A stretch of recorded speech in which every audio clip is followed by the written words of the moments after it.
কুমিল্লায় সামান্য বৃষ্টিতে তলিয়ে যায় উপজেলা স্বাস্থ্য কমপ্লেক্স। বর্ষার সিজনে বৃষ্টি এলেই দেবিদ্বার উপজেলা স্বাস্থ্য কমপ্লেক্সের জরুরি বিভাগ সহ প্রশাসনিক অফিস পানিতে তলিয়ে যায়। আর এ জলাবদ্ধতার কারণে চরম ভোগান্তিতে পড়ে হাসপাতাল কর্তৃপক্ষ সহ সাধারণ রোগীরা। বুধবার সকালে উপজেলা স্বাস্থ্য কমপ্লেক্স গিয়ে দেখা যায় হাসপাতালের প্রবেশদ্বার, জরুরি বিভাগ, স্বাস্থ্য কর্মকর্তাদের অফিসগুলোতে বৃষ্টির পানি ঢুকে পড়েছে। অফিসের চেয়ারম্যান টেবিল, আসবাবপত্র, কম্পিউটার ইত্যাদির নিচে পানি থই থই করছে। প্রবল বৃষ্টি হলে তলিয়ে ব্যাপক ক্ষয়ক্ষতি হওয়ার সম্ভাবনা রয়েছে।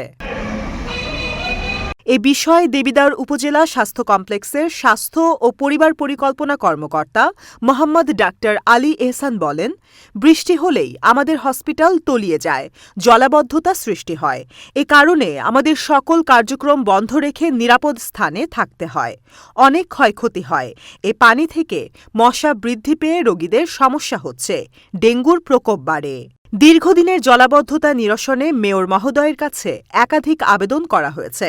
দেবিদ্বার উপজেলা স্বাস্থ্য কমপ্লেক্সটি অপেক্ষাকৃত পাশে হাইওয়ে থেকে অবস্থান কিন্তু নিচু হওয়াতে এখানে কিন্তু হাইওয়ে সহ আশেপাশের যে পানিগুলো বর্ষাকালে যে পানিগুলো জমে সেই পানিগুলো সরাসরি আমাদের হাসপাতালের ড্রেনের মাধ্যমে পিছনে যে একটা পুকুর আছে সেই পুকুরে চলে যাওয়ার কথা, কিন্তু অপেক্ষাকৃত নিচু অঞ্চলে অবস্থান হওয়ার কারণে এখানে একটা জলাবদ্ধতার সৃষ্টি হয়।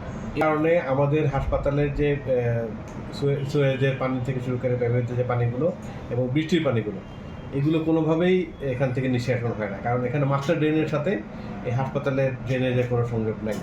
শাহ শাহিদ উদ্দিন, কুমিল্লা ক্রাইম বার্তা।